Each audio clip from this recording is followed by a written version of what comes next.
ऐकायला थोडं विचित्रच वाटेल, पण ते खरं आहे. नाटक हा विचार आणि भावनांचा आरसा असला ना तरी देखील तो एक व्यवसायच आहे. नाही हो, खरं सांगते मी.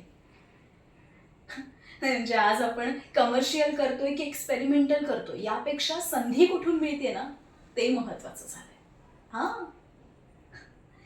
नाही म्हणजे बघा तुम्ही, ऑडिशनला काही मुली येतात ना तेव्हा त्यांचा त्यांचा कल कशावरती असतो यावरनं तुम्हाला कळेल. काही मुली येतात त्यांचा ऑडिशन मधला परफॉर्मन्स उंचावण्यावर कल असतो, तर काही जणींचा त्या त्या डिरेक्टर समोर छात्या उंचावण्यावर. आणि काय, रोल सुद्धा त्या त्या दुसऱ्या कॅटेगरीतल्या मुलीलाच मिळतो, त्या छात्या उंचावणाऱ्या मुलीलाच मिळतो रोल. हो, हे खरं आहे, हे सत्य आहे, याची परिस्थिती आहे. तेव्हा अक्षरशः ना त्या हातामधल्या त्या स्क्रिप्टचा कागद असतो ना तो असं असं चुरगळलं जातो, असं चुरगळून तसं कुठेतरी फेकून द्यावा असं वाटतं. आणि तुम्हाला सांगू का, मी मात्र तो कागद ना अजूनही जपून ठेवलाय. येस, जपून ठेवलाय. योग्य संधी आली ना की इट विल बी वर्क. आणि मला माहिती आहे ती योग्य संधी माझी लवकरच येणार.